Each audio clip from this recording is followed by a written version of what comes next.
보찜을 진 보부상들이 모여들던 조선시대 저잣거리로 시간여행을 떠나보고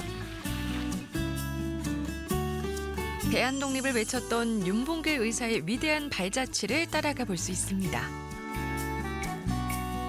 소박하지만 영양 만점인 어죽 한 그릇으로 어린 시절의 추억을 맛보고 화려한 빛으로 수놓아진 예당호의 눈부신 밤까지 즐길 수 있는 곳.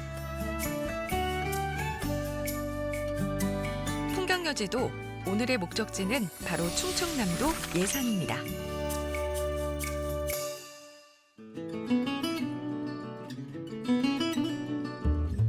팔봉산 자락 아래 푸른 물결이 넘실거리는 이곳은 국내 최대 규모의 농업용 저수지 예당호입니다.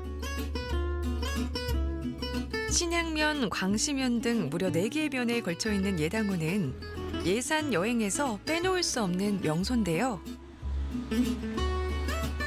가장 먼저 눈에 띄는 건 바로 호수만큼 거대한 이 출렁다리입니다. 높이 솟아오른 주탑을 사이에 두고 양쪽으로 뻗어나간 다리가 우아한 자태를 뽐냅니다. 야당호 출렁다리는 길이 402m, 높이 64m의 전망대를 가지고 있으며 형형색색의 경관 조명과 음악 분수가 볼거리를 제공하고 있습니다. 무엇보다 출렁다리의 묘미는 걸을 때마다 흔들리는 움직임 때문에 아찔한 기분을 느낄 수 있다는 건데요.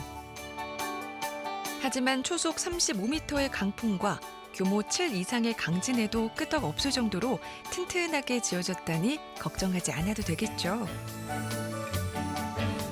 하늘에 닿을 듯 높게 뻗어 있는 케이블이 지탱해주는 다리 위를 건너다 보면 은은하게 흔들리는 예당호의 수면 위를 걷는 듯 가슴이 설렙니다.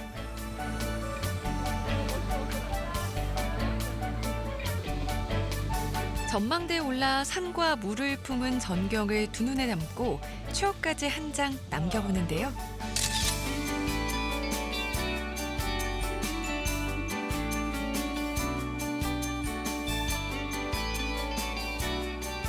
예당호의 증가는 어둠이 내려앉으면서 더 빛을 발합니다. 출렁다리를 따라 수놓아진 오색 불빛들의 향연. 뿐만 아니라 다리 앞으로 세찬 물기둥을 뿜어 올리는 분수대의 화려한 조명은 모두의 마음을 흔들어 놓기에 충분한데요.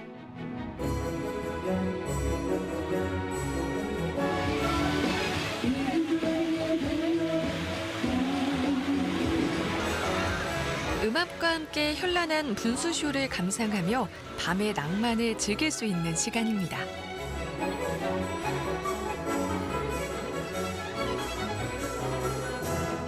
(100m) 넘게 솟아오르는 물줄기와 하늘로 치솟은 출렁다리가 만나 환상적인 조화를 자랑하는 곳.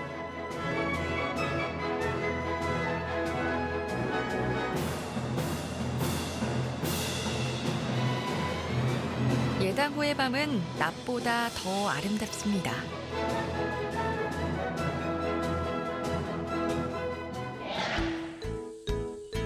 예당호가 내어주는 것은 멋스런 분위기만이 아닙니다.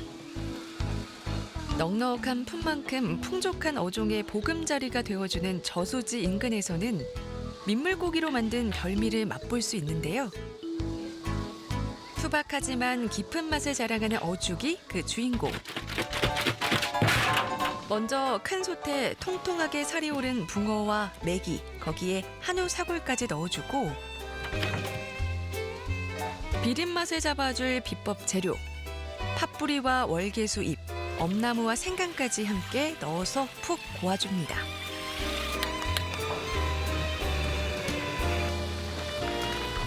그렇게 10시간 정도를 끓여내 영양이 듬뿍 우러난 국물에 채썬 대파와 민물새우, 그리고 들깨가루를 넣어주는데요.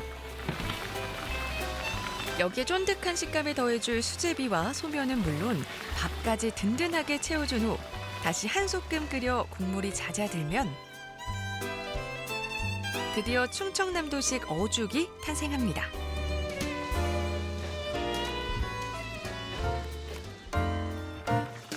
민물 매운탕과 새우튀김까지 다양한 식감을 맛볼 수 있는 한상 차림 완성. 칼칼하면서도 담백한 어죽은 농사를 짓다 출출할 때면 물고기를 잡아 끓여 먹던 추억의 음식이기도 합니다. 거기에 바삭하게 튀겨낸 새우의 고소한 맛까지 어우러지면 그야말로 금상첨화. 제가 비린 거를 전혀 못 먹거든요. 아예 그래서 저는 생선회도 잘 못 먹는데, 근데 여기 어죽은 전혀 비린 맛이 없어서 뭐 애기들도 생선 싫어하는 애기들도 먹을 수 있을 정도니까 뭐 비리다는 편견은 안 가지셔도 될 것 같아요. 여름에는 어죽이죠. 뜨겁게 약간 땀 흘리면서 이렇게 어죽을 먹어줘야 조금 보양식처럼 그런 느낌이 좀 있는 것 같아요. 예당호에서는 대부분 떡붕어, 참붕어 이런 두 종류만 가져오고요.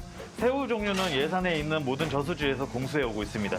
네, 우리나라 최대의 저수지인 예당호가 있기 때문에 신선한 수산물을 많이 가져오고 오래 끓이고 유명한 전통이 있는 어죽이 많아서 그래서 유명한 것 같습니다. 매콤하면서도 감칠맛이 살아있는 어죽 한 그릇이면 별다른 보양식이 필요 없을 정도인데요. 예나 지금이나 변함없는 맛으로 어린 시절의 추억까지 불러오는 든든한 별미입니다.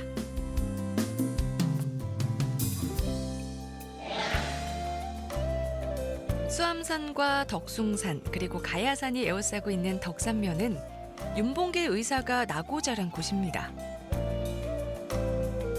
그의 생애와 정신을 기리기 위해 건립된 충의사에 들어서면 독립에 대한 굳건한 의지를 보여주는 동상이 먼저 반겨주는데요.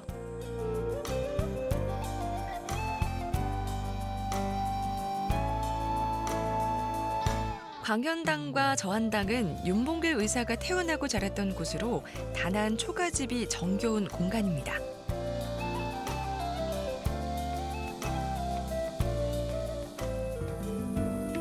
조금 더 안쪽으로 들어가 홍살문을 지나면 포토존이 설치된 잔디광장이 나오는데요. 그 뒤로 서 있는 충의문을 지나면 드디어 윤봉길 의사의 영정을 모신 사당, 충의사에 닿을 수 있습니다.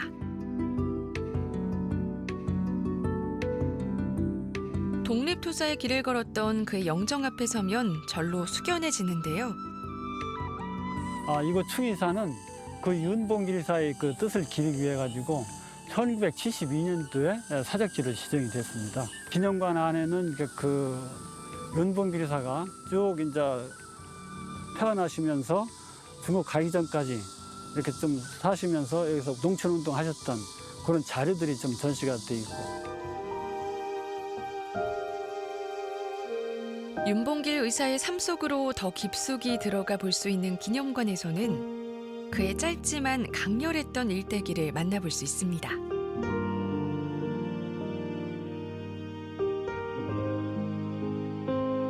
독립의지를 불태웠던 윤 의사의 친필이 담긴 유품들 역시 눈에 띄는데요.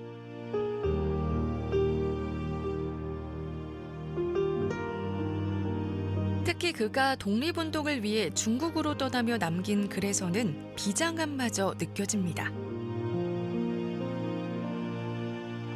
장부 출가 생불환, 조국 독립을 이루기 전까진 돌아오지 않겠다는 각오로 중국으로 향한 건데요. 그가 의거에 사용한 폭탄과 의거 직전 백범 김구 선생과 작별하며 정표로 주고받은 회종시계까지 다양한 유품들이 그 순간을 기억하며 남아 있습니다.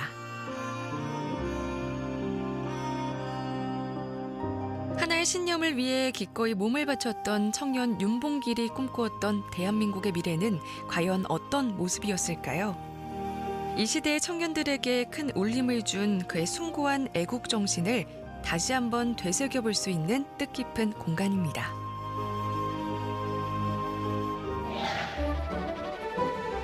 그럼 이번엔 시간을 조금 더 거슬러 올라가 볼까요?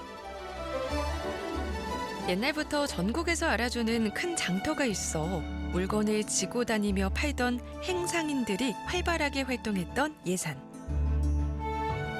때문에 조선시대 상인 조직이었던 보보상들의 발자취가 그대로 남아있는데요.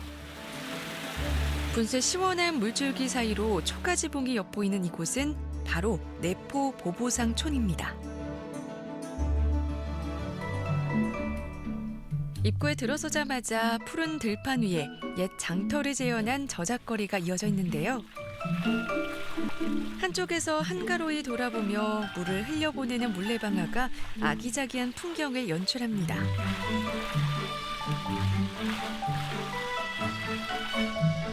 또 군데군데 놓인 옹기들과 값을 흥정하는 보보상의 모습까지 마치 옛날 그 시절로 돌아간 듯 정겨운데요. 보보상촌은 20년 7월에 개장한 그 보보상을 주제로 한 테마파크고요. 보보상이라는 것은 이제 지금으로 말하면 이제 시장을 중심으로 그 다니면서 물건을 판매하던 상인을 말하는데 보보상단을 관할하던 이제 그 예닥 성무사가 이제 여기 예산을 중심으로 활동을 했기 때문에 이렇게 예산 보보상 박물관이 만들어졌습니다. 박물관에 들어서면 보보상 고유의 문화를 좀 더 가까이에서 만나볼 수 있습니다. 당시 내륙으로 파고든 포구, 즉 내포에서는 물길을 따라 활발한 교역이 이루어졌는데요. 당시 상인들을 천시하던 분위기 때문에 조직적으로 움직이며 더 엄격한 규율을 정해 서로를 지켜왔던 이들.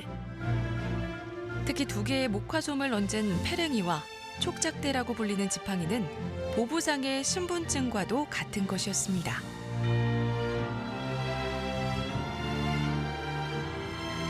무거운 짐을 지고 전국 팔도를 떠돌아야 했던 보보상들의 삶의 애환까지 만나볼 수 있는 이곳. 잊혀져가는 문화유산을 기억할 수 있는 소중한 공간입니다.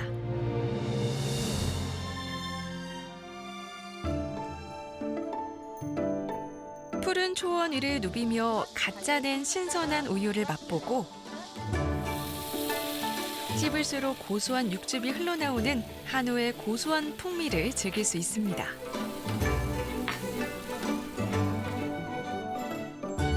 추사 김정희의 고택에서 진한 묵향에 취해보고 우한자태를 뽐내는 천연기념물 황새 날갯짓의 자연의 소중함까지 배울 수 있는 곳.